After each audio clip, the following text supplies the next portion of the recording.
Alors, il y a des entreprises qui effectivement ont des gros problèmes de trésorerie, il y a des entreprises qui ne fabriquent plus, qui ne produisent plus, et puis il y a celles qui sont, j'allais dire, presque en surchauffe. C'est le cas de l'entreprise Vigon. On va retrouver Stéphane Regnault, qui est le président de cette société. Merci d'être avec nous, monsieur Regnault. Alors, vous fabriquez du matériel médical, notamment des sondes respiratoires, des ustensiles, comme l'on dit, d'incubation. C'est-à-dire que vous êtes plutôt... oui, on vous demande de faire beaucoup, beaucoup plus aujourd'hui.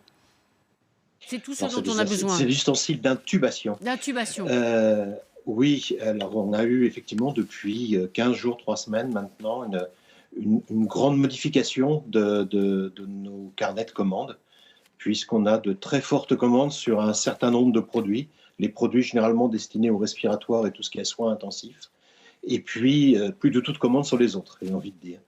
Donc ça demande de réorganiser complètement la production, de reformer des gens, de trouver des fournisseurs qui sont capables de nous livrer. Voilà, beaucoup de changements en quelques jours dans l'entreprise. Là, vous êtes aujourd'hui à Écouen, c'est ça, hein? Vous avez 250 salariés à Écouen.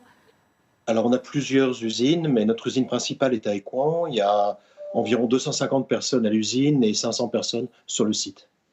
Qui commande quoi aujourd'hui, si j'ose dire? C'est-à-dire, ce sont les hôpitaux, ce sont les cliniques qui, on vous a prévenu il y a combien de semaines, de jours pour vous dire il faut augmenter votre capacité de production?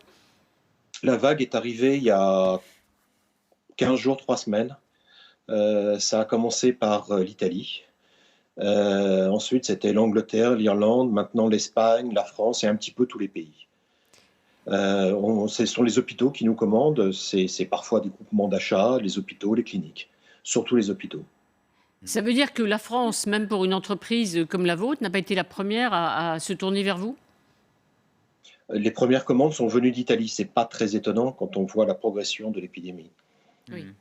Puisqu'on parlait de patriotisme économique, est-ce que vous allez réserver une part de votre production aux demandes exprimées par les hôpitaux et les cliniques françaises? Bien sûr, il y a toujours un stock qui est réservé à la France. Ensuite, on a différentes filiales dans différents pays et on essaie de gérer au mieux les commandes et de servir au mieux les commandes. À date, ça marche, ça tient et on arrive à livrer toutes les commandes. Est-ce que vous avez assez de personnel? Beaucoup sont au chômage technique aujourd'hui. En revanche, vous, est-ce que vous avez assez de personnel? Est-ce que vous cherchez d'autres personnes pour venir vous aider à fabriquer? Alors, on a eu beaucoup de volontaires qui, très généreusement, se sont offerts pour nous aider.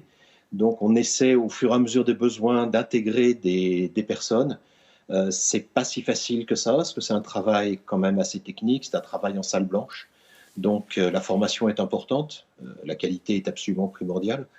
Mais on essaie et pour l'instant, encore une fois, on y arrive. À la fois, on compte sur on va dire les forces vives de l'entreprise, c'est-à-dire que les gens qui acceptent de venir travailler tous les jours, et Dieu sait que je les remercie. Et puis petit à petit, on essaie d'intégrer des personnes qui viennent nous aider. Il y a la ressource humaine et puis il y a aussi l'approvisionnement en amont. Est-ce que vous dépendiez de marchés qui sont aujourd'hui arrêtés ou est-ce que vous parvenez à vous fournir de tout ce dont vous avez besoin pour réaliser le produit fini? J'ai envie de dire que c'est un combat. On est un combat, en tout cas, un travail de tous les instants. On contacte tous nos fournisseurs, on passe des commandes, on essaie d'avancer la livraison de ces commandes, encore une fois, sur un certain nombre de produits bien précis. Pour l'instant, ça tient. Merci en tout cas, monsieur Regnault, d'avoir été avec nous.